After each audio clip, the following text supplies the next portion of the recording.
And pressing the button. Pressing of the button.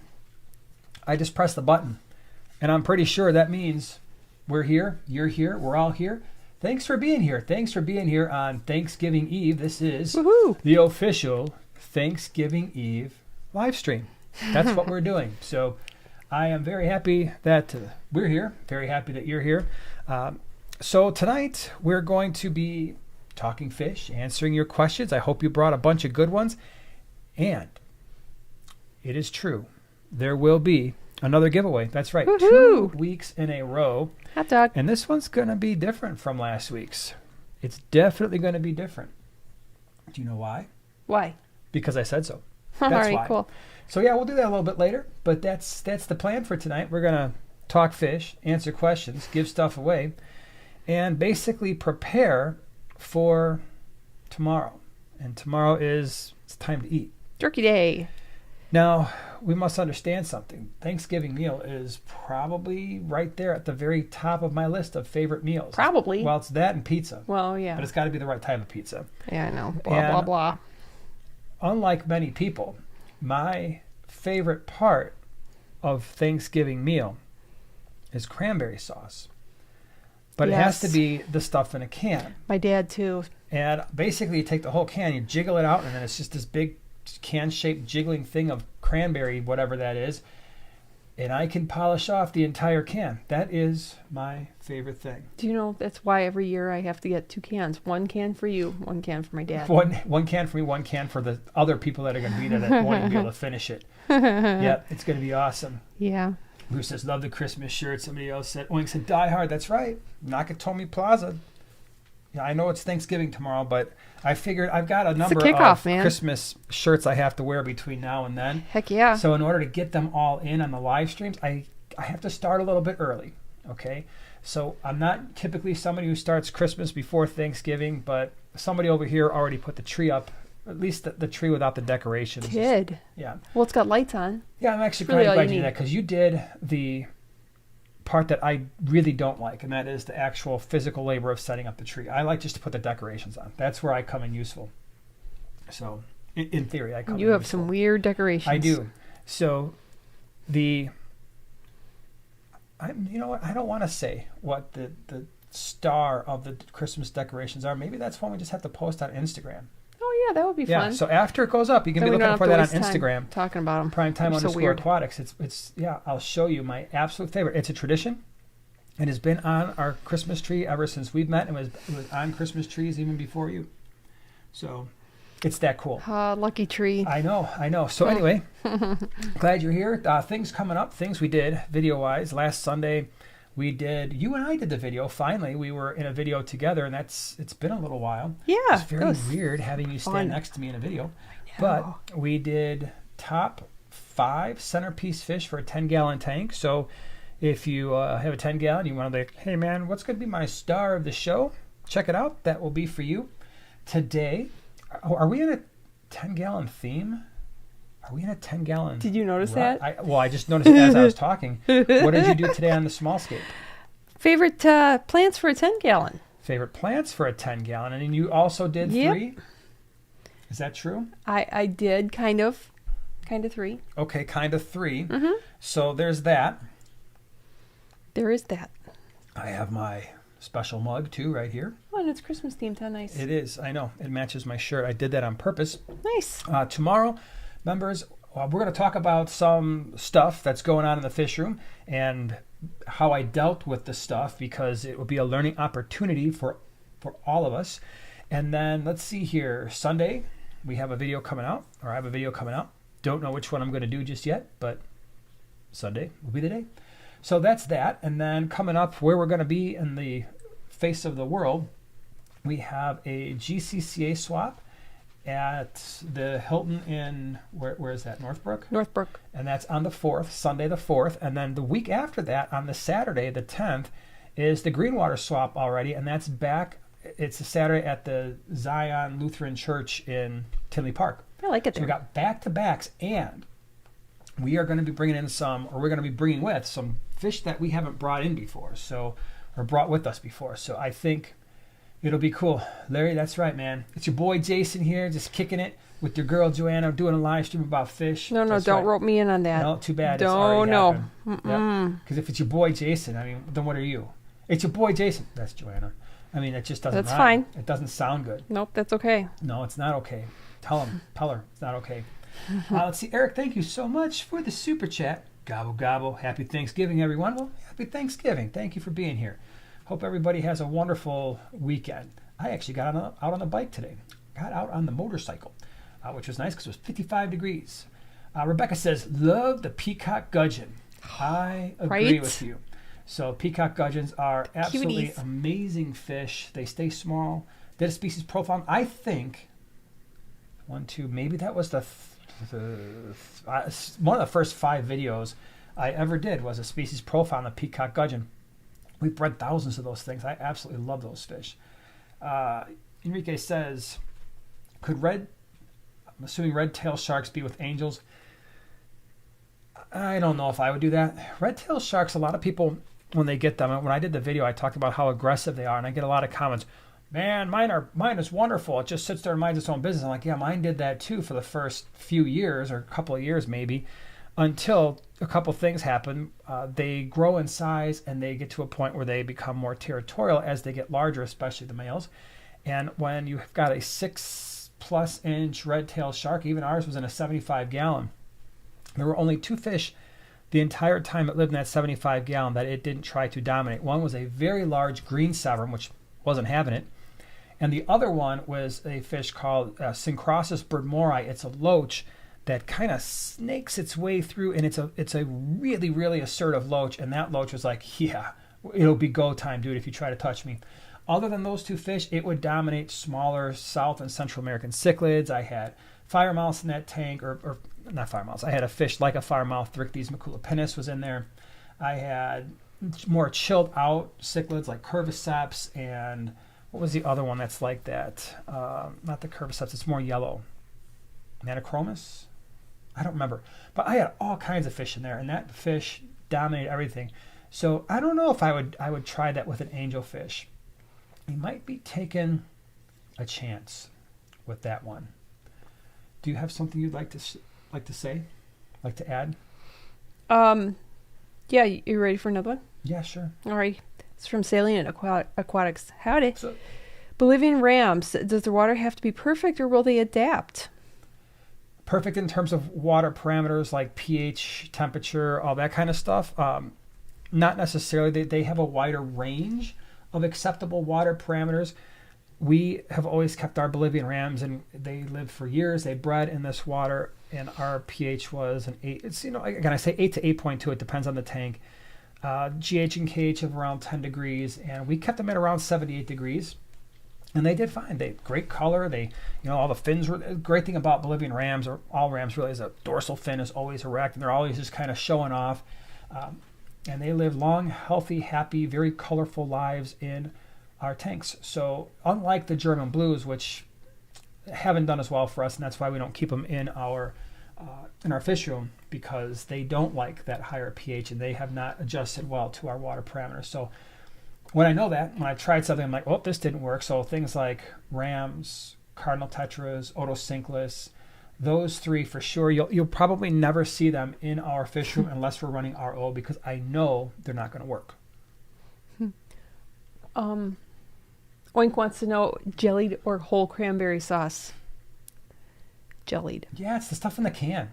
It's they both come in a can. Remember the one year that I got the wrong kind? Oh no, that's the clumpy stuff, right? No, it's the one that has real cranberries in it. No, he don't have that. No, I want the stuff where you like shake the can out and it's just like a big towel going blah, blah, blah, blah, blah, blah, like that. It's and jelly. Then you can just kind of scoop the stuff out. Yeah. That's what I need in my life. Lynn says that today we have 3 newborn boy French bulldogs. Oh my gosh. Oh. That's cool. Cuteness overload. Yeah. Give them huggies for me. That's really cool. That's so fun. Nice. Jeff's Aquatics, do you have any fancy plecos besides bushy nose, otherwise known as bristle nose? Yes. We have, let's see, what do we have going on right now? We have the snowball pleco. I'm not good with the numbers, so don't ask me about the numbers. We have a snowball pleco in the 75. That fish is awesome. And for a fancy Pleco, what I love about the snowball Pleco is it is out all the time, right out there. When it's time to eat, it comes out, so it's not very shy. And then around the fish room, we also have, in 3 different tanks, we have the blue phantom Plecos. Almost never see them. So when you're walking by a tank, like, what's that? Oh my gosh, it's still there. But those are the only ones, and it's primarily because I don't feel like spending money on fish that I'm going to rarely see. And just the way we set up our tanks, usually that's the case. The bristlenose Plecos, to me, they're just so much more outgoing, and they're visible all the time. But the other types of Plecos for us historically have just kind of hid for us. I'm like, I'm not spending $200 on a Pleco just to see it once every few months. So that's just the way we roll. True. Bunny Viper's wearing the Glow Are you? shirt right now, the Glow Primetime Aquatics shirt. That's pretty Nice. cool. Nice. You. It's my fave. I wear it like literally all the time. Eric, and now it's only going to be like this one in the Glow. Eric Wyrock, thank you so much for becoming a Primetime Primate Primetime Welcome. partner. Oh my gosh, and P 1973 too. Cool. Thank you very much. Glad you're here. That's awesome. Shelby's here. Oh my gosh, and BK too. Hi, Shelby. Thank you. BK. Salient Aquatics, thank you for the super chat. I'm going to name 2 of my angels after each of you. It'd be funny. Cool. As long as they don't like always fight, because that'd be weird. That'd be totally like us. I can't believe what you did. I'd be like, back off. You get to the other side of the tank. And then you'd be like, you get to the other side of the tank. Oh my gosh. And Yeah. you know who else is here? Make me a chicken pot pie. What? James Nature Aquatics. What's up? Hi, Shelby and James. James Nature Aquatics. Oh my gosh, James! I have to tell you, I hadn't posted in quite some time on Instagram, and my first thought when I'm like, you know what, I'm gonna hop on there today, and maybe I'll even post something. And my first thought was, wonder what I've missed from James. That was my first thought. What have I missed from James posting? Because he posts the most delicious posted a lot scapes. of stuff too. Lately, sometimes I've when been a you real like try hard on Instagram lately. when you create it, sometimes you're sitting right next to me and I can like hear things or That's peek true. over. So Yeah, it's like I guess it's kind of I ruins see little the surprise. previews. Like, oh wow, look, that came out. I remember him stumbling over his words 15 times before he actually got the thing right. Yeah, that's fun. Yeah, kind of ruins the whole situation, I guess. Barstow, thank you so much for being here the last 2 months. Have a pair of Apistogramma cockatoides and a 20 long. Male died, and had to buy a pair to replace. Now I have a trio. New pair in quarantine. Will the girls get along? Probably not, unfortunately. Well, I don't know. Maybe in a 20 long. If you're going to do that, maybe just set up 2 different little cave structures on opposite sides of the tank. Maybe in the middle you've got a piece of driftwood or some rocks or some plants, just to kind of keep them away from one another. And then hopefully, maybe, we'll see, the male will just, and this doesn't often happen, a lot of times, at least when I've bred a pistos, the male just kind of sticks with the one female that he prefers, and then that poor female winds up not getting the best end of the deal. Might be different for you. Maybe your male will be like, hey, all right, she's busy with the eggs over there. Let's go see what the other lady's doing. But usually they just pair up for me. And then, like I said, the other one's just like, this is great. I'm all by myself. And every time I look at them, they get angry with me. James says, best Christmas movie ever. It is the best. Well, it's one of the best. I mean, I always mentioned this last week, Christmas Vacation, but this is I think it's my number 2. Elf might be, it's just those top 3. Yeah. What was the one? Oh, you know what one we forgot to talk about last week that we mentioned? I know, Christmas in Connecticut. No, not that. Trading Places. Oh yeah, that does. Yeah, it's a fall because it includes Thanksgiving and Christmas, so it's got to be in there. Yeah. Okay, dokie. That's right. It's not Christmas until You got that? Hans Gruber falls off the Nakatomi Plaza. Oh, it took you that long. So funny story. Our first Brain dog, cramp. one of the first dogs I ever had, his name was Simon. And I was told that he was a Weimaraner, or at least a Weimaraner mix. So I'm like, okay, Weimaraner, that's German.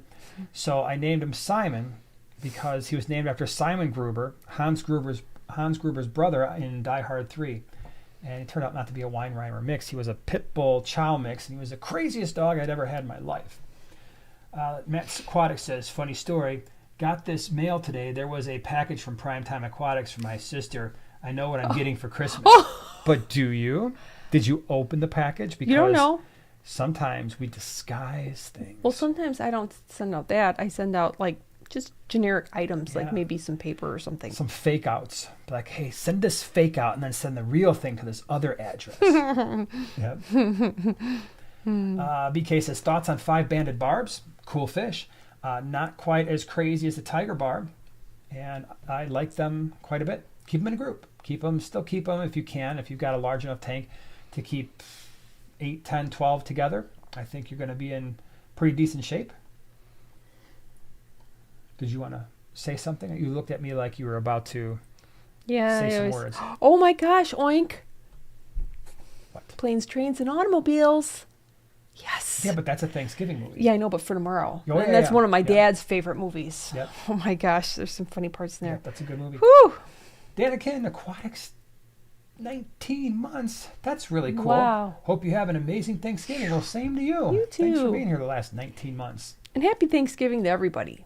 Did we officially say that? I know you kind of did. Like, hey, did. it's Thanksgiving Eve. No, and then I said happy Thanksgiving, everybody. You know, Okay, then we well, started talking anybody- about food and eating and cranberry sauce and all kinds of stuff. Do you know what I made just before this? What?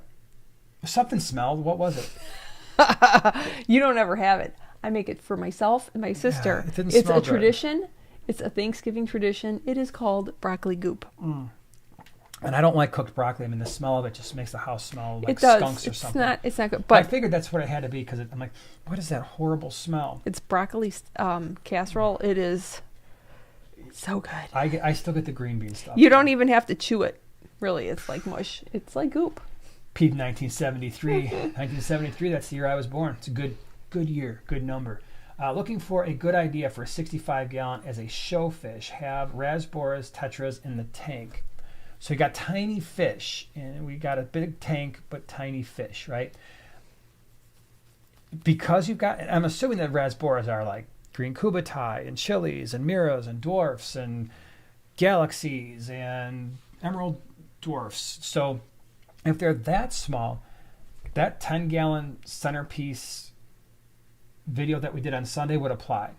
Unfortunately, you're not going to be able to get anything large because fish are they're strange creatures where if a smaller fish will fit in a larger fish's mouth, they are going to eat it, right? Or at least they're going to try. So that means you're stuck with smaller centerpiece fish, but then in a 65, like if I was going to do honey gouramis, why not do a dozen? Or if you're going to do peacock gudgeons, you could do 10 or 12 of those, or whatever else we mentioned in that video. You could just do multiples. I know it's not like one fish, but if you've got really small rasboras, then you are limited on how large that centerpiece is going to be. Matt's Aquatics has a easy movie quote. I just saw it. Easy. I am the captain now. I am the Well, captain now. my first thought is Pirates of the Caribbean. Second Okay. thought, it could be like a Star Trek. I mean, I'm just going off the My captain. third thought is I have no idea. Or just I like, don't know if I've seen it. I don't know if I've because seen it. I'm not thinking it's going to be a comedy. I'm the well, captain now. It can be partial like comedy, but drama Unless it's or action. Airplane. But I don't think he says No, that I in don't think so. Airplane. Mark gifted 5 Tom Hanks. Primetime Aquatics memberships. Thank you so much for that. That's really cool. That is really cool. Oh, Captain Phillips. And then we got JK, Bunny Viper, Malcolm, and let's see here, Bruce. All became members. Thank you for doing that. That's really cool. Whips World says, dude, I bought that Dalhousie, Beischer? The green water swap? Remember? Yeah, I remember that. I remember that. It was teeny tiny. It hasn't even made it out of the quarantine tank yet, and it's triple its size. Oh my gosh. That is crazy. We had a Beischer one time in the 150. His name was Goofball. Remember that? Yeah, because he was just a little crazy guy, but he didn't make it very long. And I don't know what happened. He just kind of petered out after a couple months. Wow. But so I don't really know how fast they grow because I have never really kept one because that one didn't last that long, unfortunately. The movie quote was from Captain Phillips, which I have not I've seen never yet, seen and it. you've not seen it either. It's Tom Hanks. No, that would be a good Yeah. one. Wow. Yeah, I have not seen said movie. That's the reason why I guess I didn't know the easy quote. Darn it. That would do it. Steven says, which online stores do you recommend for cichlids? For cichlids, I don't know. I don't really buy a ton of fish online. Obviously, Flip Aquatics sends us fish, and we have good luck there, but they're not cichlids. I don't know. I don't have anything that I can recommend from experience. So I know a lot of people use the Wet Spot. And they're out of the upper northwest, and they've got a massive facility, tons of shipping experience. Bunny says Dan's Fish has nice cichlids. Cool. Yep, I've heard some good things about his fish as well. So, but other than that, I don't know. You have to probably get other people's experience from that. Let's see here. I just saw something, and I wanted to scroll around, and now I can't find it. Where was it? I don't know. Josh says, would you put dwarf neon rainbows and German blue rams in a planted 55 with 12 bronze cories and an angelfish? If so, how many? So dwarf rainbows and German blue rams and a planted 55 with bronze cories and an angelfish. So the one thing you got to just remember about the German blue ram is they really do thrive in warmer temperatures. And depending on what plants you have, they might not appreciate it. I mean, many will do fine. I've kept a Nubius at like 81, 82, 83. It did fine. But some of your plants are like, hey, man, it's a little warm in here. The bronze cories, they might do okay. The angelfish will definitely do fine. Neon rainbows, dwarf neon rainbows at 81, 82, probably going to be okay. We keep ours around 78 to 80. So just be aware that German blue ram is going to want some warmer temperatures. But the rainbows with the angelfish, the dwarf, they're going to be more active than the angelfish will as the angelfish ages, but most likely they'll get along just fine, especially in a 55. And the angelfish are strong enough eaters where they're not going to get outcompeted for food. Mark's been a member for 10 months. Thank you so much. Happy Thanksgiving to all. And to all, a good night. Oh, my. Thank you. Happy Thanksgiving to you as well. Sailing at prime time, dwarf gourami, heard they get a bloat that's incurable. Is that true? The dwarf gourami. Have I ever had a dwarf gourami get bloat? I don't think so. I mean, I don't know if. So a couple things. One, I haven't had any dwarf gouramis bloat on me. Two, I am not familiar enough with whatever this bloat thing that you're speaking of, because I haven't had to deal with it. As far as it being incurable, I have no idea. If I have a fish that gets bloat, they're getting hit with the combination of Expel P and Paracleanse. And for the cases that I've dealt with, that's been fine. So what you got? Tom said, thank you for the Christmas shirt. I love it. Sweet. Which, Thank you. speaking of the Christmas shirt, I did want to mention that, oh my gosh, the orders that we got last week. Kept her busy. Thank you. Yes. Yes. Thank you. There's only, I think, one of a couple sizes and then 3 or 4 of like 3X. So I think we only have one large, one 2X, and a few 3X. That's, I think, all that we have left. Yeah. FYI. Not many left. Des says, what's a good fish to pair up in a 10-gallon? In a 10-gallon. Well, I know what I would do. Do you have a preference? Put in a 10? Yeah.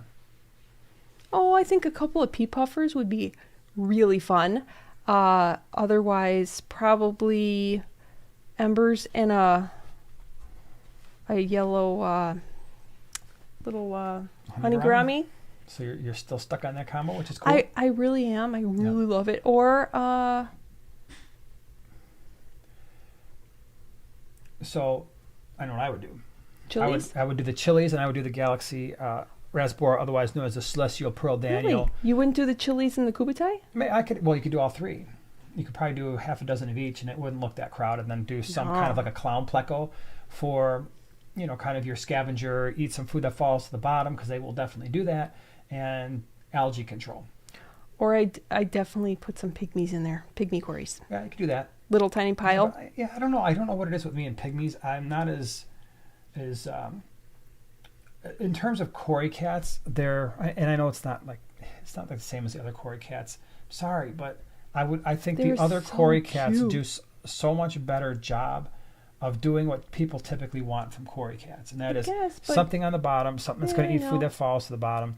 something that's going to be goofy in a group. The pygmy cories, what winds up happening for me usually, and I don't know, maybe this is different for you, but for me, if you get like 6, 8, 10 pygmy cories, at first they tend to stay together, and they will even like, and what's cool about them is they're kind of open water sometimes, and they'll swim around unlike other cory cats will.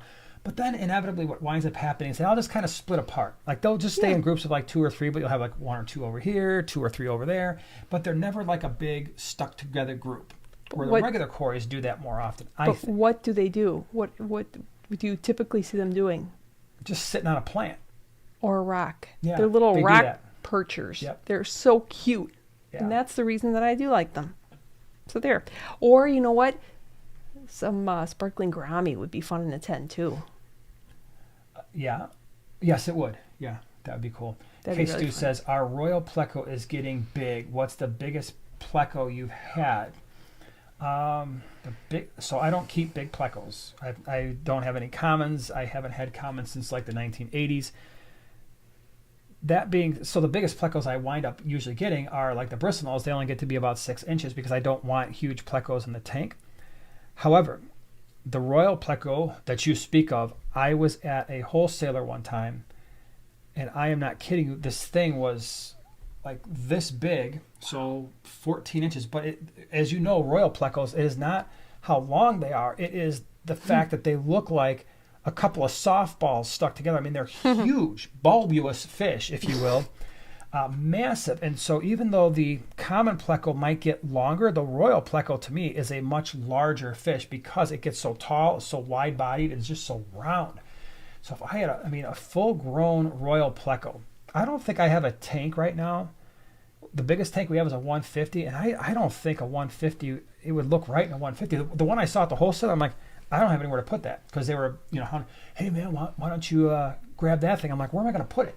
I did like a 8-foot 240 or something to make it look normal. So royal plecos are awesome fish too.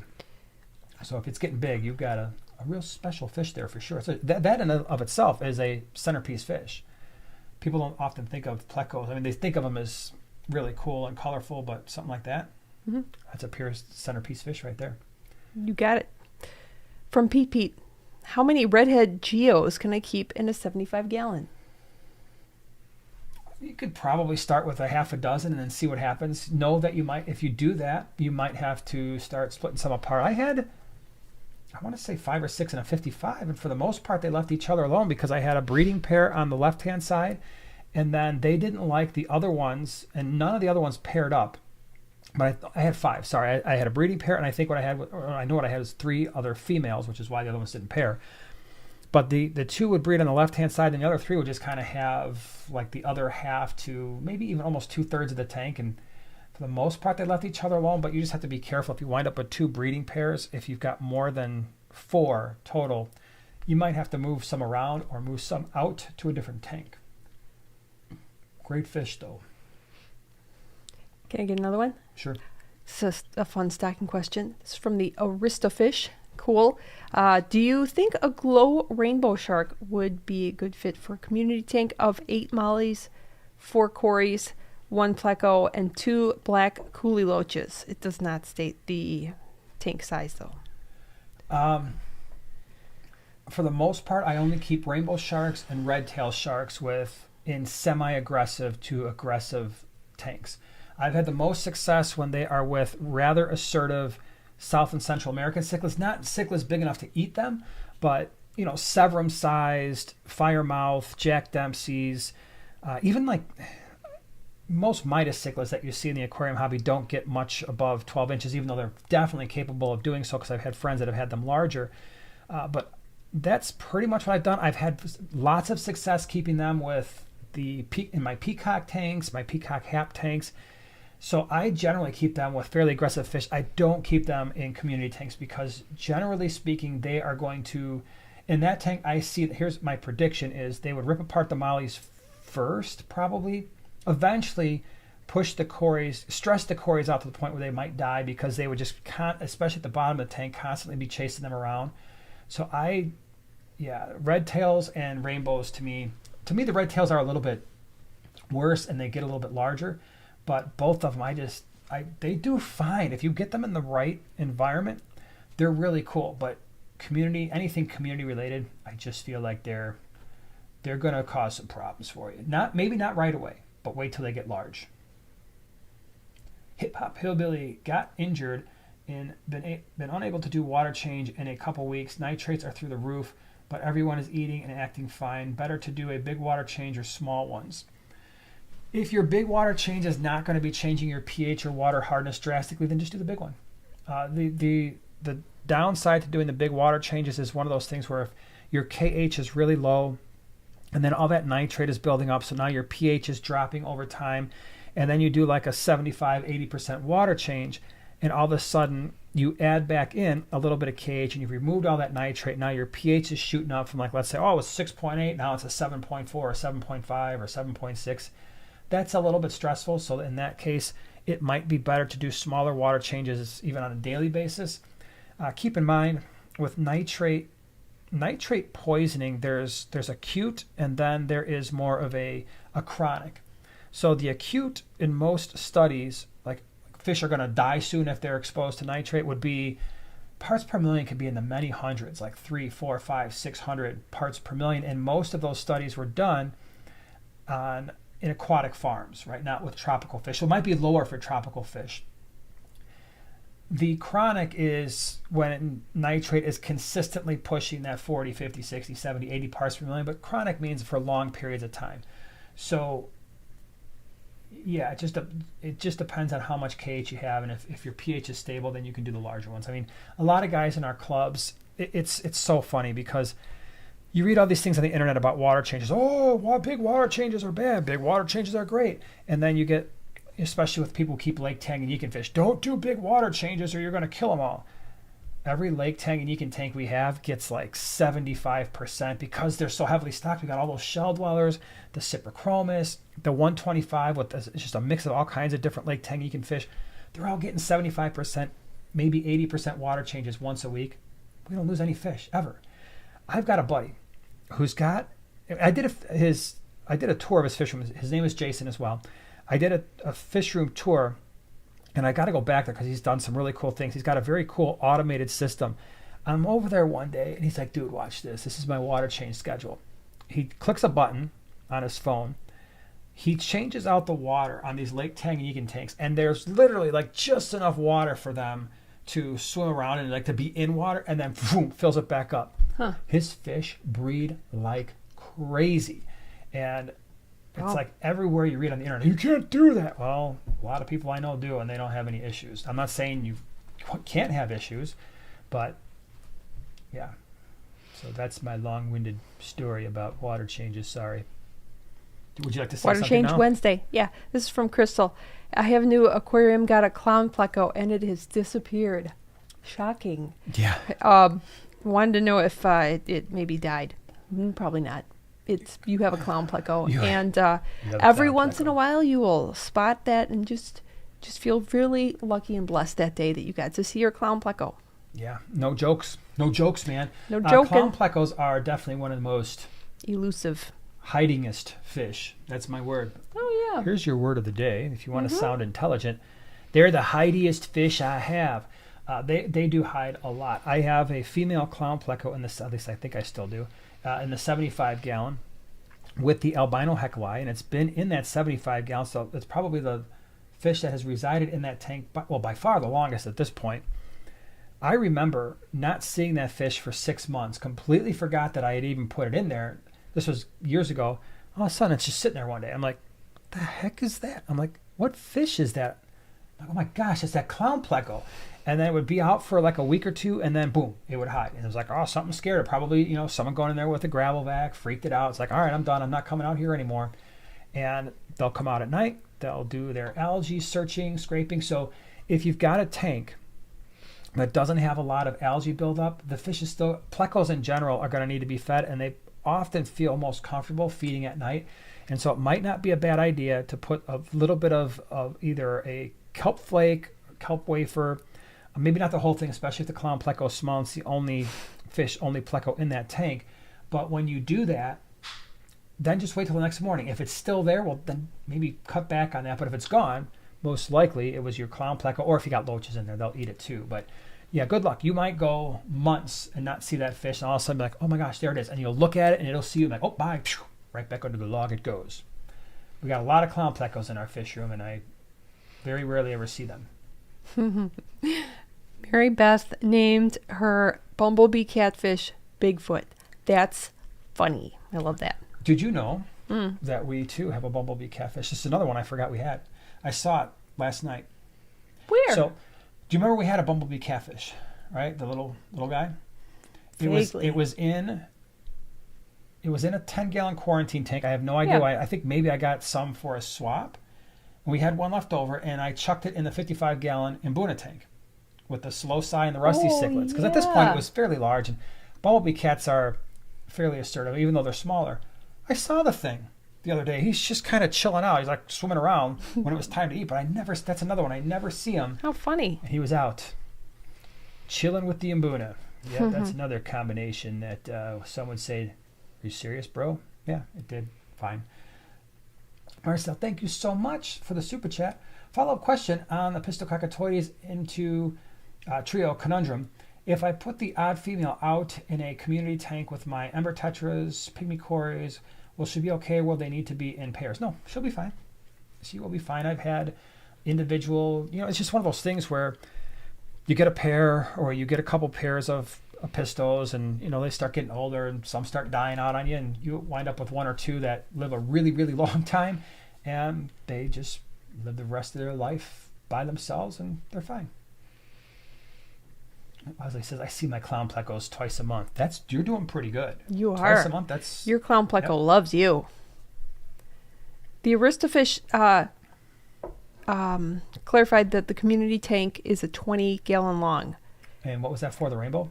Yes, but also wondering what other solitary fish they can add. Yeah, definitely don't put a rainbow or a red tail in anything less than a 4-foot tank. That's just... We've had bad experience with anything less than a 4-foot tank because they've got a pretty significant area that they want to call their own, especially on the bottom. 20 long, a solitary fish. Yeah. I would say all the fish that we just mentioned in Sunday's video, I know it's a 10-gallon video, but a ram, you could do a ram in a tank like that. Maybe the Bolivian ram would be a way to go unless your water is softer with a lower pH than a German blue would be fine. You got all the different types of rams are really cool.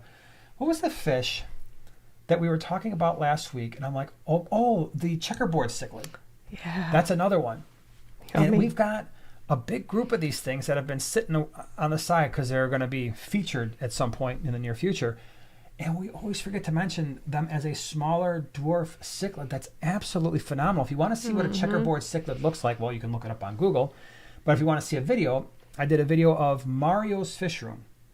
And the checkerboard cichlid is in that video. And they're absolutely fantastic looking fish. But those, I believe, are those West Africans? Oh, my mind forgets such things sometimes. Leslie, thank you so much for becoming a primate prime time partner. Appreciate it. Let's see here. Give. Thank you so much for the super chat.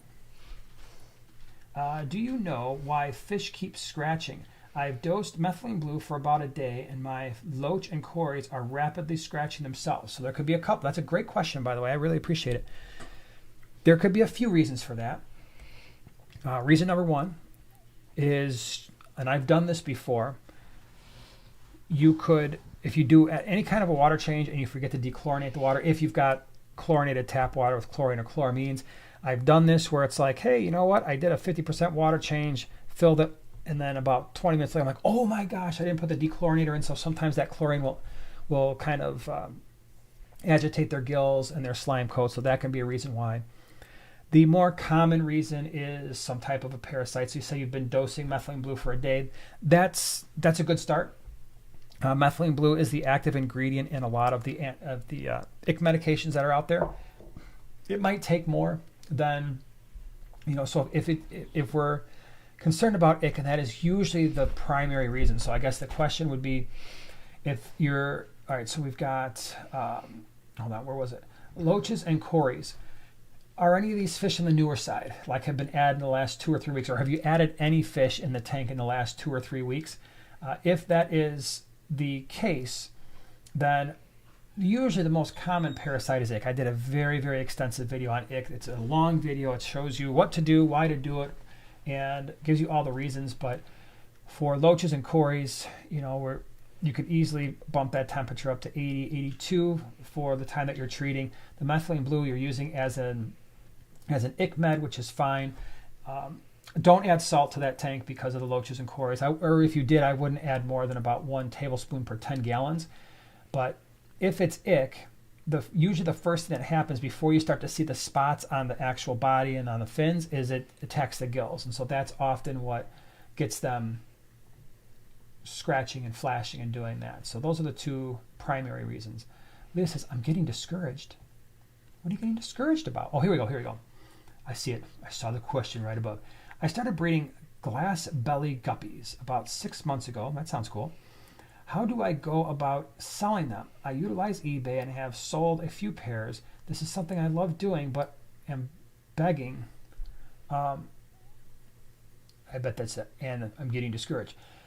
So eBay's fine. The other site that you'd probably want to look at that might be even better than eBay is Aquabid. So Aquabid is kind of like an eBay that is specific for people who are looking for fish. You can go to local pet stores and see. You're not going to get as much there as if you're selling them direct, but you could try local pet stores, and if it's a really nice strain, maybe they'd be willing to buy some of them. They're going to have to, if you're going to try to sell to local pet stores, they're going to have to be at a sellable size. Right? They're going to have to, customers going to have to walk in and be like, oh yeah, those are cool, like almost a full-grown guppy. So they're not going to take little tiny 3/4 inch guppies, most likely, unless it's free. The other option is if, just look in your area. I don't know where you're from, but a lot of times there will be fish clubs that have swaps and auctions and fish meetings. That's probably one of the best ways, especially if they're high quality guppies. You could look into that as well. So those are some of the ways.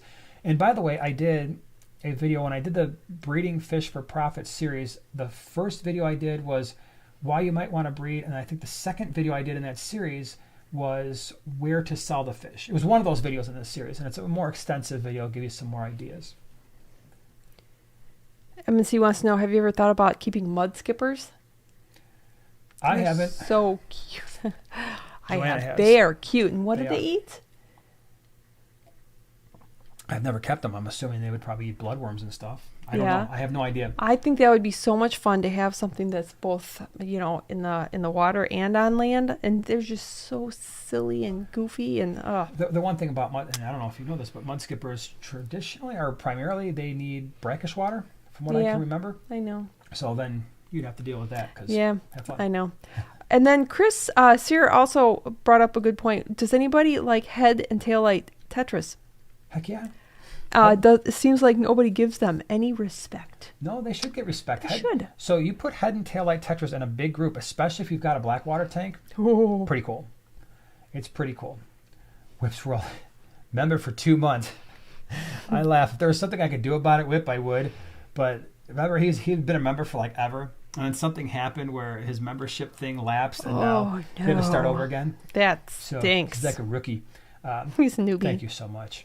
I have a silver dollar that I literally just noticed is twice as wide as it should be. Think Mr. The Beischer. Creosol? What is creosol? What the heck would that be? Parasite? Probably. If it's that big, maybe it's kind of bloated out. Again, that's the Expel P and Paracleanse combo. If that doesn't work, if it's still eating, try metronidazole flakes. And it's always better, especially with the parasites. If you can get medicated food into the fish, that's going to be way better than trying to use metronidazole or levamisole in a powdered form. That's Mr. Creosote. Oh, Monty Python. Yeah, I never watched that. That would be okay. That would be why, but that sounds bad. But yeah, that's the combo I'm going with. Planted Goalies, thanks for the super chat. What local landscaping company do you guys go to for aquarium stuff? Also, would you guys consider selling plants at the swap? So what is the name? So there's two. Platt Hill and Platte Hill Nursery, that's on Lake Street. Lake Street, and then the other one on County Farm. Oh yeah, that's oh my gosh, just totally not. Halterhoff's Halterhoff's is Bartlett. Bartlett. On County Farm. Yeah, those are both pretty good. The Platts, if you're looking for a wider variety of like aquarium type rock stuff, that's going to have a wider variety where the and off season too. Alton Offs is usually just got a big mountain of river rock type stuff, but right. And Halterhoff's isn't open in the off season. That's true. That is very true. Mm-hmm.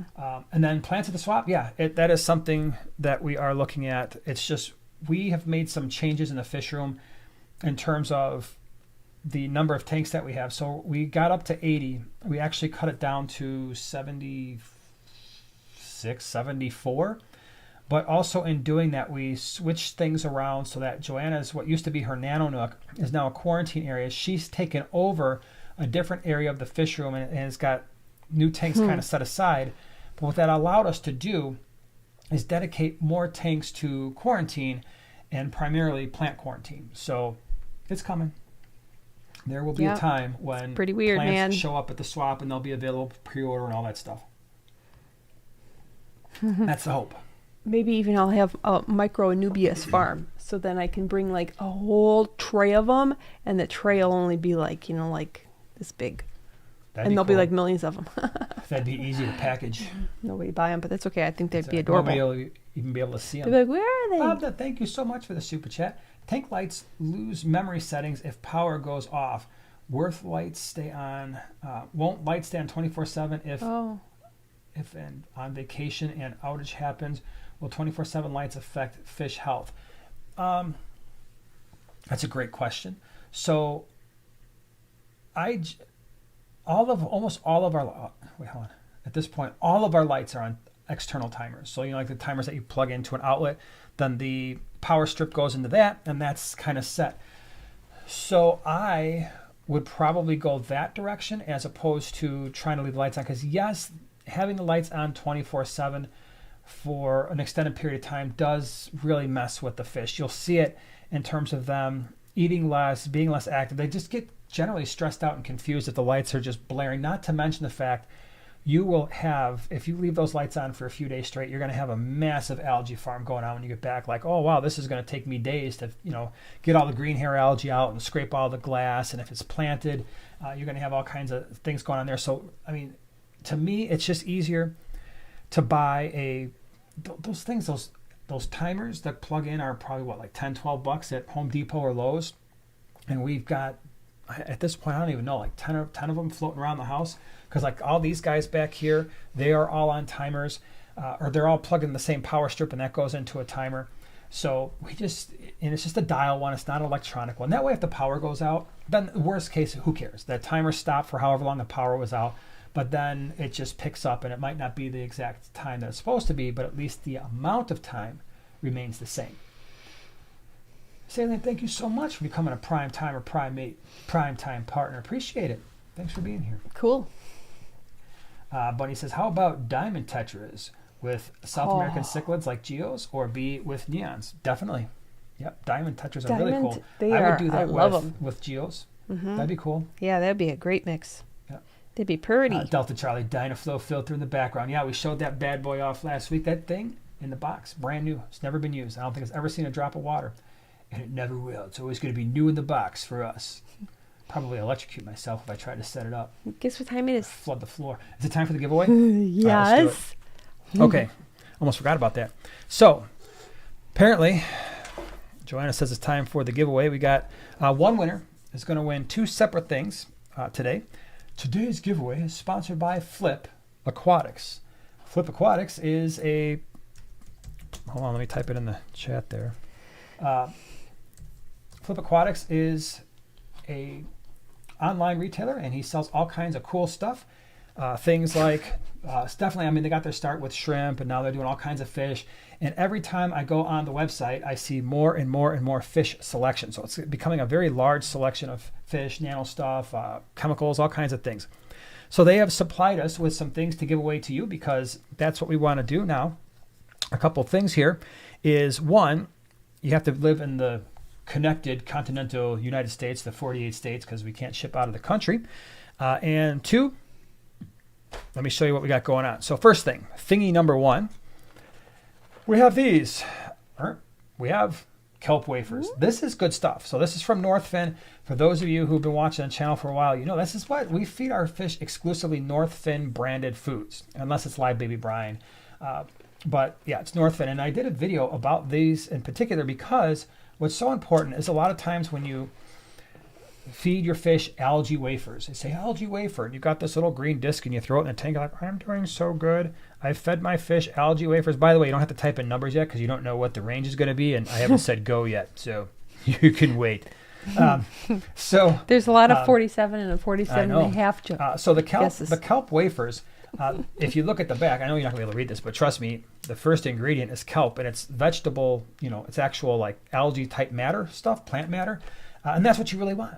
All right, so when you've got fish that really want an algae-based or a plant-based food, you don't want cornmeal and fish meal and shrimp meal and yeast to be the primary ingredients. You want this stuff. We feed all our plecos this. We feed our shrimp, snails, pretty much all of our Mbuna cichlids, our peacock cichlids. They all love it.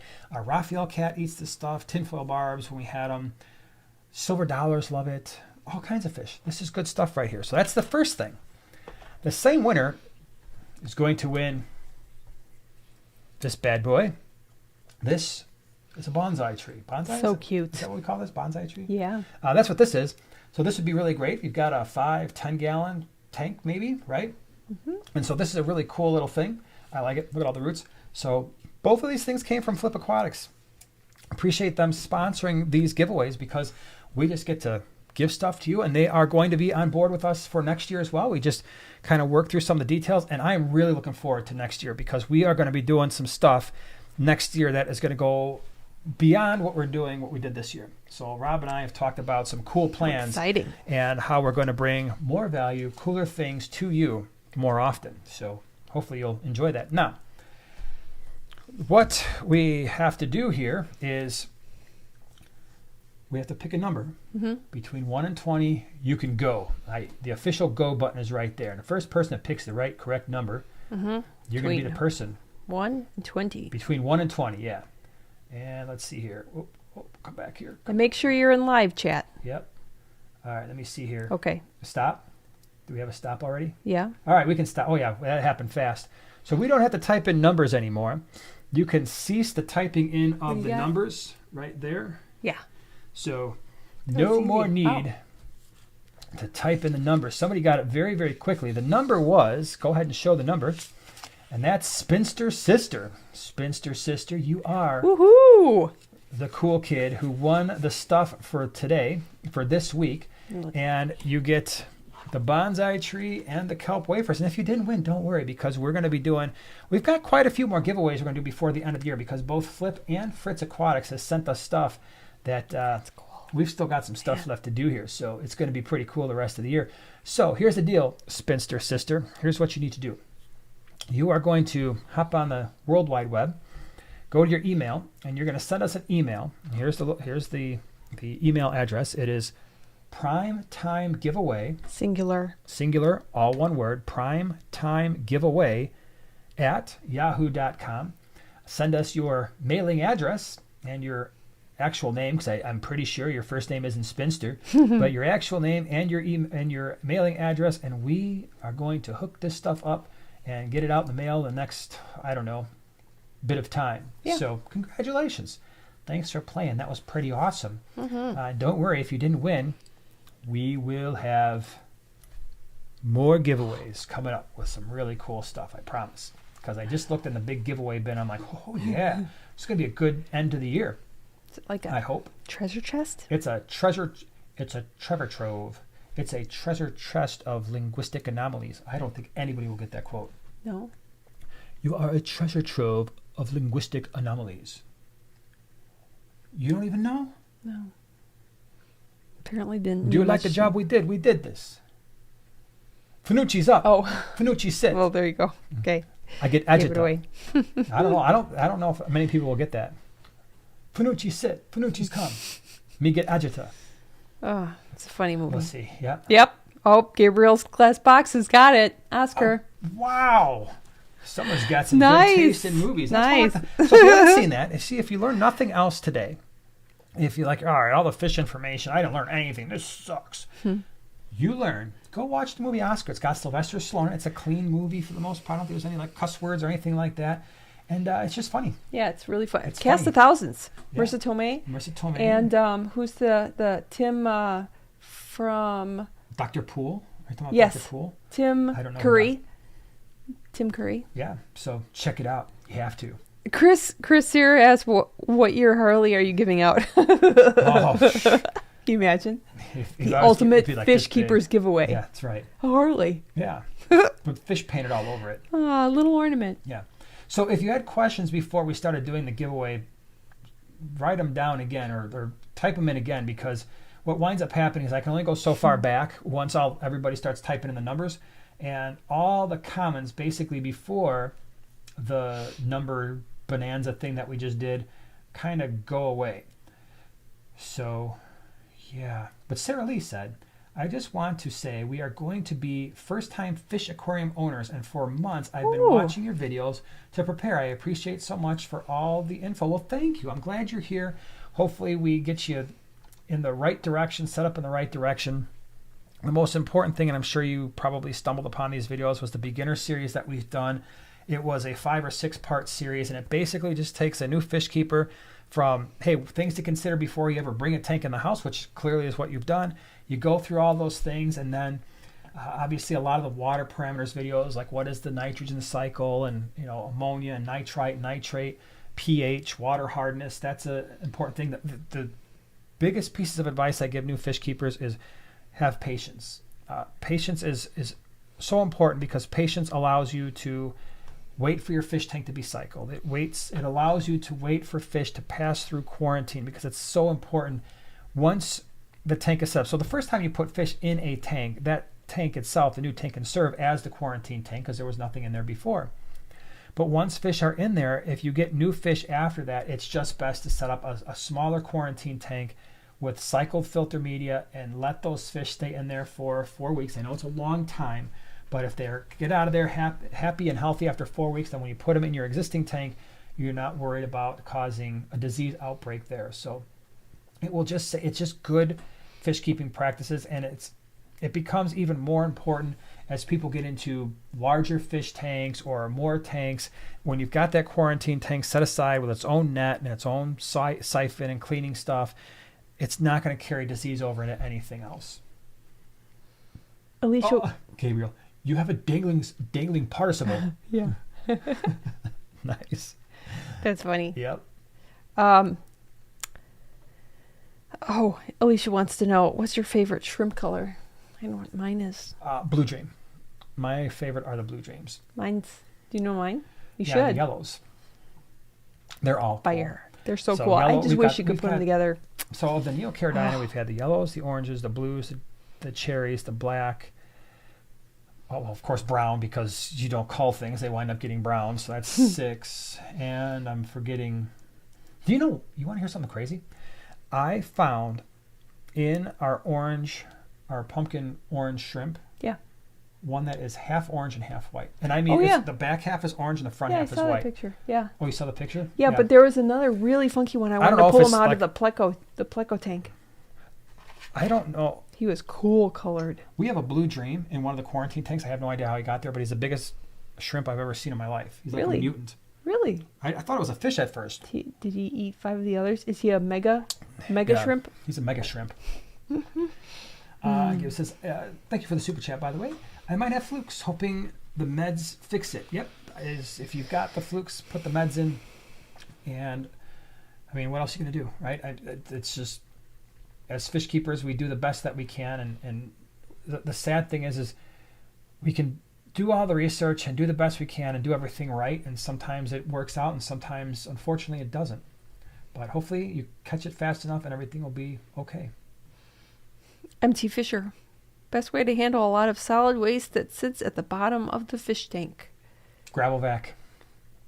I mean, there's... Yeah. So that problem is worse if you're just using sponge filters like a lot of our tanks, because sponge filters are Very wonderful when it comes to biological filtration. They are one of the worst filter. Is it the worst filter? Probably is the worst filter when it comes to mechanical filtration, especially if they're not, like we maintain ours every week, and even doing that, because once they get clogged, they just stop completely sucking stuff out of the water column. But we maintain ours every week, and I still say that they are the absolute worst for mechanical filtration, but really great for biological, really great for surface agitation. So if you're using just sponge filters, you could consider a hang-on back filter, because it's gonna have a more powerful suction action that will trap more stuff. If you're already using a canister or a hang-on back or something like that, or an internal canister filter, then it's just if you've got sand in the tank or planted tank, just very gently with a gravel vac, just kind of go over the surface. You can swirl it around. I actually did a video on how to gravel vac. I've done a video on how to maintain tanks with sand. And so you can just kind of swirl the gravel vac without actually touching the substrate if it's sand, and it will suck a lot of that stuff up. The other thing that works somewhat, it works really well, is we'll take a gravel vac, but actually take the gravel vac portion off, and we just got the hose. And I got to be careful here so you don't suck up any shrimp or snails or small fish, but that tends to suck the stuff up off the surface even faster. But you just have to be careful that you're not sucking up livestock. I just have to ask now. I'm just totally curious. What's everybody else's, like Alicia, what's your favorite shrimp color? What's everybody's favorite shrimp color? Do you think it would be Blue Dream or Cherry Shrimp? Probably one of those two. Do you think? Well, they're the most popular. What say you? But then you get into all the Caridina and the really shrimp and all that stuff, and then we're not like the tiger shrimp. It's like, oh, wait a minute they here. got some this isn't. What do you mean? This shrimp don't just come in one color? They got stripes and bands and spots and all kinds of cool stuff, and eyes that light up like aliens. Lee says, I just set up a tank for the Fahaka puffer fish, but the nitrate levels are still in the reds. I do 50% water change every morning, not sure why. Well, so it's nitrate, so I mean, it's not, at least it's not ammonia or nitrite. If you've got substrate in there, are you gravel vacuuming? Especially, I'm assuming you feed a lot of clams, snails, whatever, clams. Is there stuff that's in the substrate where you could suck that up? Are you I'm assuming that this tank is cycled. Is the filter media clogged to the point where you've got a lot of organic material that's in the filter media itself? Maybe some heterotrophs are starting to break that stuff down, and that can cause nitrate increases. So I haven't kept the Fahaka puffer, and maybe some of you who have, maybe this is not a good idea, but I would think pothos, although I don't know, are you keeping that in brackish water? Because maybe the pothos wouldn't work. But, some type of plant, if it was, well, again, I haven't kept Fahaka puffers. Is that brackish water? I'm assuming it is. I didn't think then, you can forget the plants. Never mind. But, just substrate. And the other thing, too, is check your tap water. Make sure your tap water doesn't have any nitrate in it. Otherwise, you could be running around in circles and be like, man, I do 50% water changes. This isn't going down. You realize your tap water is like at 10 parts per million. You're like, oh, this is part of the reason why. All right, let me see here. A lot of blues, but there's some black. There's green. Cherry. I got cherry shrimp and a matin filter. Cool. So I made a mistake one time of putting black rose shrimp on black gravel. That was smart. Guess what I saw? Nothing. Yeah, I was like, the dumbest thing I ever did. And even the blue dream shrimp on black substrate is like, this isn't so great. Luckily, we learned that lesson, and all our blue dream shrimp are on light substrates. You can actually see them now. Whip's World. You want to know what his favorite is? What? Golden brown with a nice blue cheese dipping sauce. There you go. See? With butter? With a little bit of butter? Yeah. No. He says, I have ghost shrimps in there together with red crayfish in the Fahaka's pufferfish tank. Yes, dark water. Ammonia is fine, though. Okay. Yeah, you have red crayfish, and that's funny. I'm surprised they haven't gotten eaten yet. Or is that part of the food? The ghost shrimp, I would think, are for sure. Let's see here. Bernardo says, she read my comment. Yes, she did. Bernardo says, matte filter, change every month. Cool, man. Matin filters, that's the one downside to a matin filter compared to a sponge filter, because we've had matin filters, and I don't have them up in the fish room anymore because of the way we keep fish. I mean, a lot of our tanks, if we're bringing stuff in for quarantine, they're heavily stocked. A lot of our other tanks get relatively heavily stocked. And then the sponge filters are fine. You just pull them out, you give them a few squeezes, clean them out, and slap them back in. But when you try to do that with a matin filter, holy cow. If it's got substrate and other kinds of things in the tank, like decorations, that can be a little bit more problematic. Hold on, I saw some things. Okay. Oh, I don't know if you'll know, but I'm going to ask you anyways. This is from Squibski. I have a goldfish tank that I'm using as an over winter. I want keep the cycle going during the summer while the goalies are outside. What tank mates would do well with a Pictus cat? What size tank? Doesn't say. Let me know what size tank. Amisa, thank you for being here. Evening, folks. My showpiece tank in my living room just busted while we were eating dinner. Aqueon 40 breeder that was just finally getting really good. Planted it up in April and started stocking in May. Yeah, right. And this is the time where all the plants are growing and it's looking nice. I'm sorry that happened. Oh, that's very frustrating. If it's a new tank that you just got in the spring, that should still be under warranty. Most of those tanks have a 1-year warranty at least. So wherever you bought it from, see if you can take it back. I know that happened to me one time at PetSmart. I'm not saying they will do this all the time, but I had a 75-gallon that had a leak. And I'm like, hey, man, I just bought this thing a few months ago, and it's leaking stuff. And they're like, okay, bring it back. Here's a new one. Now, it still stinks because you have to still basically break your tank down and reset it up, which is going to take you, probably a 40-gallon, 5-6 hours. But they will often replace them. So for right now, if it busted towards the top and the water line is just down 3 or 4 inches, not the end of the world. If there's a leak up there, if it's really like gushing out water, a real quick thing you can do right now is go to Lowe's. They're still open. Go to a Lowe's or a Home Depot if you've got one near you. Those totes with the yellow tops, right? The hard plastic. They're black and they have the yellow tops. They sell them in all different kinds of sizes. There's a 27-gallon. I think there's a 35-gallon tote. I would take that thing, fill that up with water, either tank water or you can just use tap water, dechlorinate it. Throw your filter in there, especially if you got sponge filters. Just have those things going. Throw all your decorations in there. Put the fish in there. They'll be fine. Because especially if you can somehow run the filters. I don't know if I would run the heater in a plastic tote. Obviously, you're not going to feed them right now because they're in a plastic tote and they're stressed out anyway. So that's how I would roll with that. I mean, if that ever happened to us, especially in the fish room, we've got these 27-gallon totes everywhere, and we would just throw them in there for now. Squibski said 30-gallon. 30-gallon, and then what were we talking about? That was a goldfish tank that I'm using as overwinter. I want to keep the cycle going during the summer while the goldies are outside. What tank mates would do well with a Pictus cat? So I'll tell you what I do when I want to keep a tank cycled is I just chuck bristlenose plecos in there because they are going to keep the tank glass pretty clean. They're easy to feed. I just throw sinking pellets in there. But if you want something more exciting than that, I would find at least a medium-sized tetra, like the size of, we were talking about the diamond tetras earlier. What else? Colombian tetras might work. Neon rainbow fish, dwarf neon rainbow fish, something that size. Even the pork chop rasboras, those might work okay. So, a school of those. The question is, what do you do with them afterwards, right? Where are they going to go?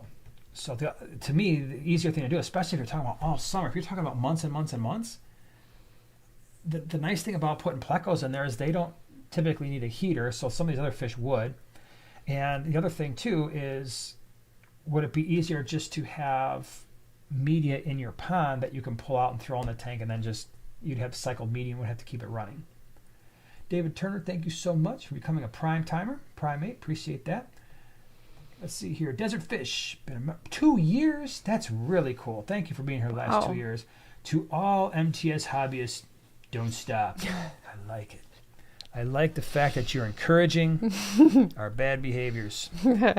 More tanks. Yeah, more tanks. Love it. It is. That's a tough one. More tanks, less bigger tanks, more smaller tanks, or just more big tanks. But here's what we have learned is whenever we do take tanks down, we actually keep the vast majority of them. You know, we've got in our garage, we have an entire shelf set aside with tanks just in case.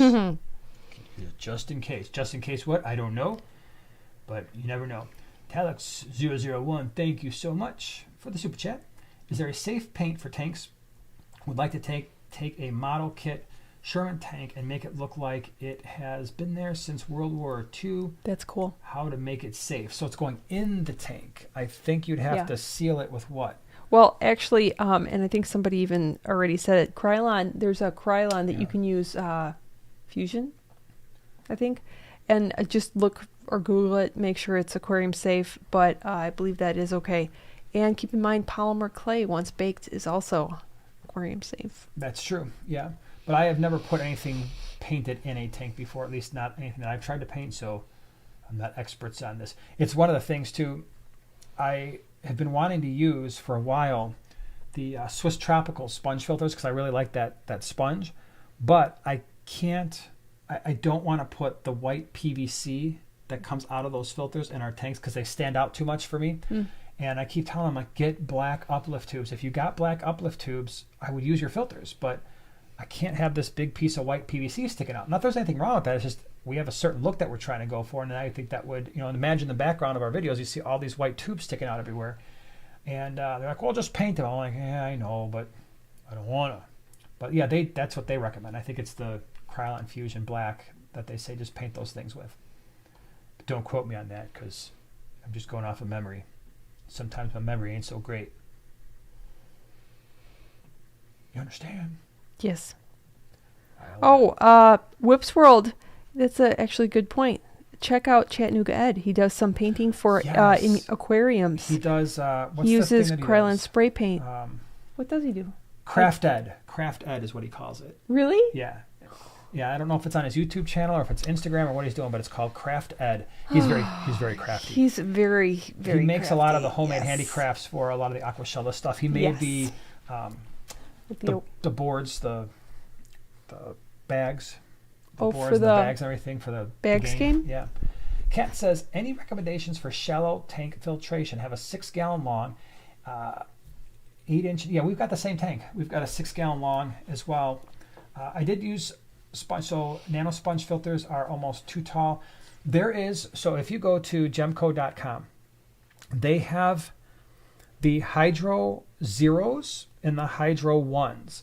Because it's a 6-gallon long, that tank is fairly long. So I would probably recommend using either 2 of the Hydro Zeros or 2 of the Hydro 1s. If you use the Hydro 1, it comes with kind of like a sponge filter stand like the rest of them do, but you don't have to use it, so it'll sit flat. But the Hydro Zeros would work just fine for sponge filter.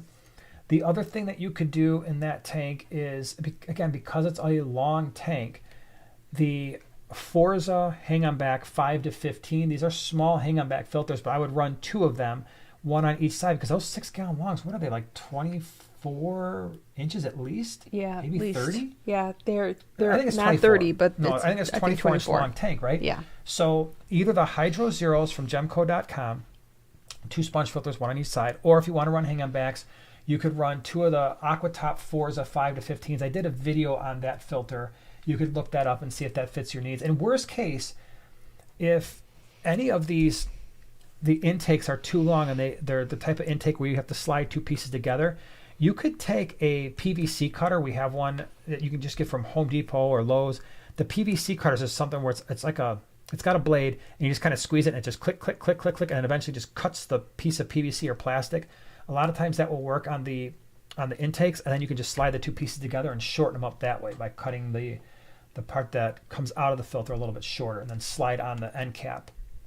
So either one of those would work great for that 6-gallon long. But I just set up that exact tank, and I did throw in a Hydro 1, but I didn't use the piece that they gave you that makes the sponge filter stick up from the stand. It's just kind of resting on the base closer to the bottom, closer to the substrate. Dwayne, thank you so much for becoming a prime timer, primate. Appreciate you being here. That's cool. Mm-hmm. You got something? I do. All right. Speak up or forever hold your speaking. It's from Gigi. What are some stocking ideas for a 115-gallon peaceful planted aquarium? Ooh, that just sounds yummy. Peaceful planted aquarium. Get some Mbuna. It won't be peaceful very long, and you won't be planted either. If you ever want to switch it up from that peaceful planted aquarium, get yourself some Aratus and some Demasoni and watch them all battle each other and rip up your plants and destroy everything you've built. Or, to answer your question more appropriately, peaceful planted. Well, it depends on how big, how big, how big you want to go with this thing, because again, a lot of the stuff that we've been suggesting lately are really tiny fish, and which does limit you. I mean, if you're talking like 115 gallon, you could throw, it depends on the look you're going for. Like, let's say green yans, but you would do like 50 at least. 50 green yans. Now that means it's going to limit you a little bit in terms of how big your centerpiece type fish can be. If you could go smaller than that. I mean, if you went green cubitai, if you went with like the small dwarf rasboras, like the miras, the dwarfs, the chilies. Dwarfs will school the best. Extraordinarily tiny fish that are maybe 3/4 of an inch and skinny. So they'll get eaten by anything but like honey gouramis. You even go dwarf gourami, like, oh man, we're missing fish here. Or even like the apistos or crebensis or embers would be really nice in a 115. So you get a lot of orange. In a 115, I like embers and green neons, and easily do 25 or 30 of each. But then those are large enough where you could think about, do I want to do some type of a ram? Do I want to do, like we were talking about the checkerboard cichlid earlier, that would be a very striking fish to put a half a dozen in there at least. You could do a half a dozen to 10 or 12 peacock gudgeons if you want to have some really cool color. I still like the idea of doing hatchet fish. I love marble hatchet fish. I know that you're like, I don't know about that, but I like them. Okay, so someday I'm sure I will. Yeah. What about a nice pile of cories? Yeah, and we've got some real good ones coming for the swaps in the not too distant future. But there's so many cool ones. You got like the orange lasers. You've got the Adolphis. You've got the Venezuela cories. You've got some of the ones that are a little bit different that you don't always see hanging around.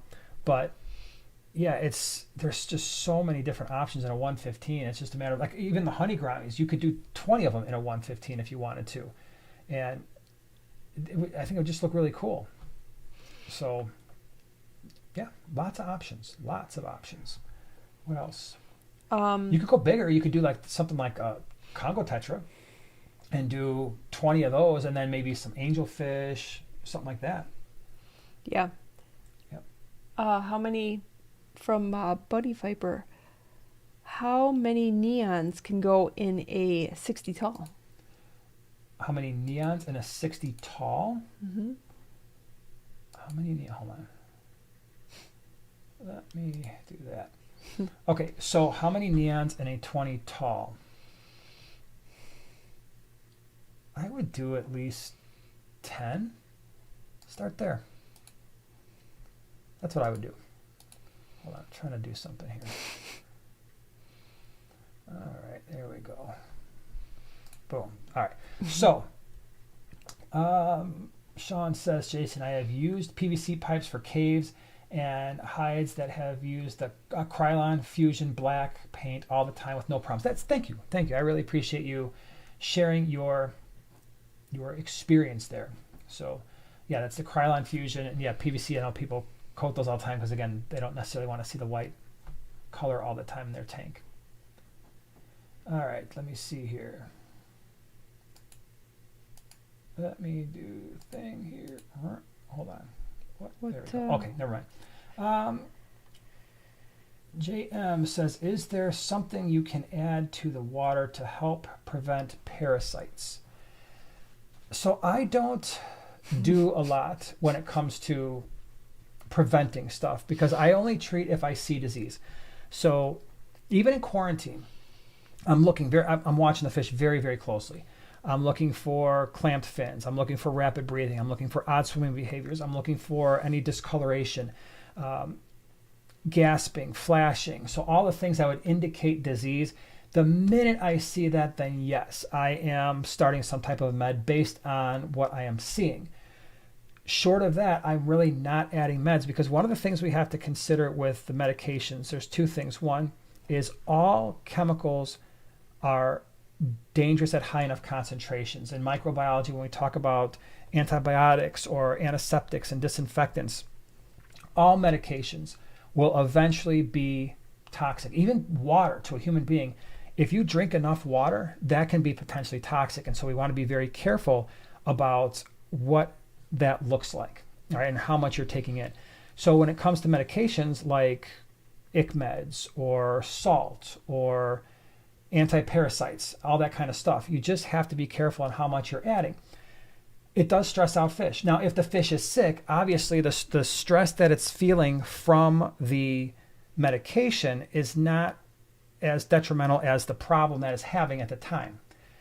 So there's a trade-off there. But if we're just treating just to treat because we're trying to avoid something that isn't there, then obviously that's a bigger issue, right? The second thing that you have to consider is a lot of these meds, they are going to impact your cycle. So if you're using an anti-ick med, like Copper Safe or something like that, you could definitely have some kind of an issue. So just be aware that that can happen. So keep working. So, all right. Hold on. Let's figure this situation out here. Okay. So, all right. Leslie, you're killing the party. Yeah, we'll figure that situation out there in a moment.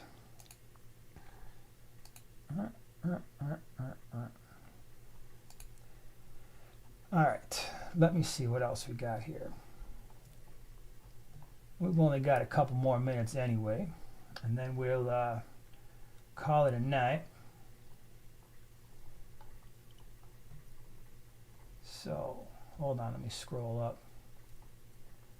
Let's see here, squad cap, 29 gallon, has GH of 300, KH is okay. At 100, pH is 7. What can I do to lower GH without affecting other parameters? Would love to see my Bloody Mary shrimp breed.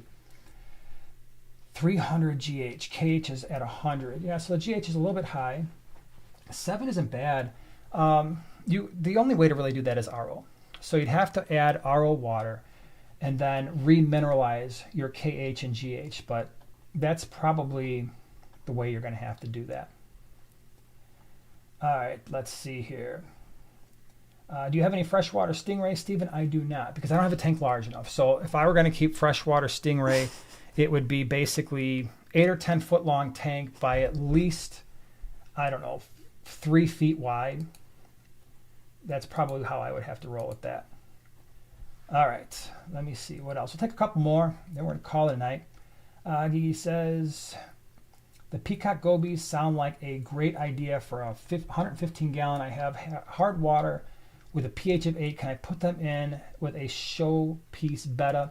I've kept them together before, and in a 115, they're most likely going to gnaw one another because the betta is going to be near the top of the tank, and the peacock gudgeons are going to be near the bottom. And so you could probably keep at least 15 to 20 in a 115 easily.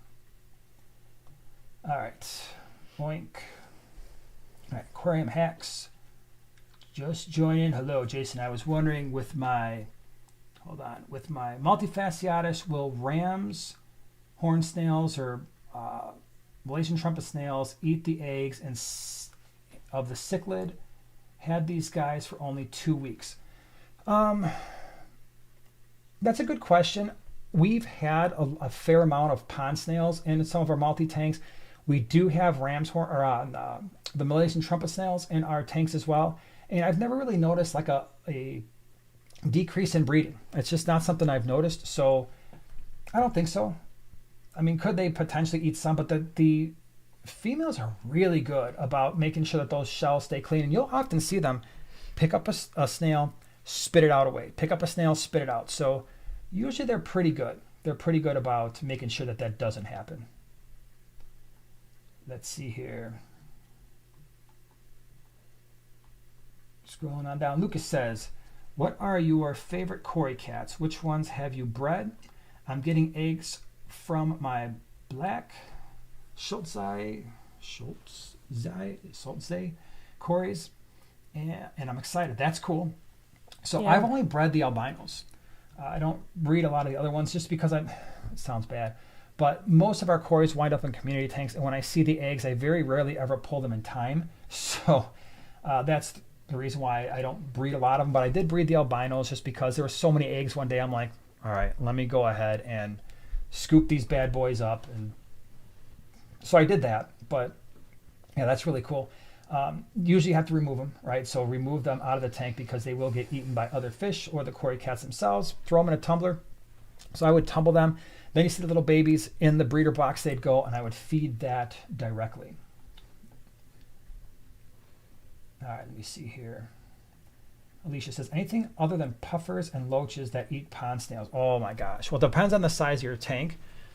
Many of your cichlids will eat snails. So let's see. I mean, and not just cichlids. So almost all your African cichlids will, especially African cichlids like your peacocks and your Mbuna cichlids will.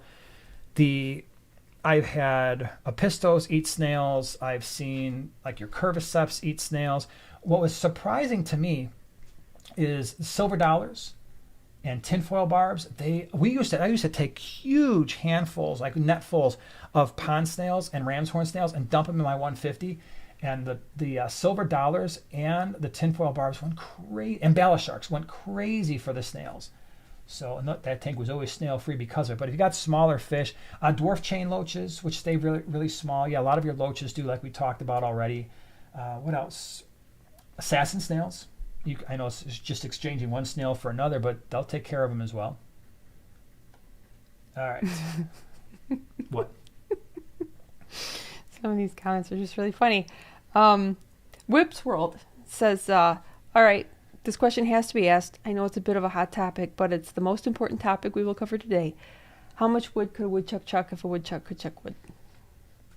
And the reason that I know that really well, because I had a photo teacher in high school. His name was Mr. Wood, and we'd always do that. I think but how much wood could it could chuck enough wood that it would cost you like 25 space bucks. Well, now what movie is that from? $1,000,000 space bucks? This is great. Pizza the Hut is coming out for you. Let's see who knows that one. That'd be pretty intense. All right, let me see here. Looking up, we'll do a couple of Spaceballs. There Flood we City, go, Malcolm. Spaceballs. Nice. Spaceballs the lunchbox. Spaceballs the toilet paper. Merchandising. Oh, there's a whole bunch of people who got that one. There's a lot of awesome people here with very good taste in movies, that's for sure. These very interesting. That warms my heart. All right, everybody, we're going to call it a night because tomorrow, some of you all got to get up and... Tesla. Yeah, Tesla. Killdozer. Hey. Well, we can't call it night until we say hello to Tesla. What's up? Glad you're here. My electric blue cars eat... Thank you. Yes, electric blue cars, absolutely. By the way, happy Thanksgiving, Jason and Joanna. You the too. movie is Spaceballs. Well, thank you very much. And yes, electric blue car is another one. Yeah. So, everybody, thank you so much for being here. Had a great Thanksgiving Eve with you. Hope you have a great day tomorrow. And we will see you next week, yeah? Yeah. All right, we'll see you next week. Have a wonderful evening.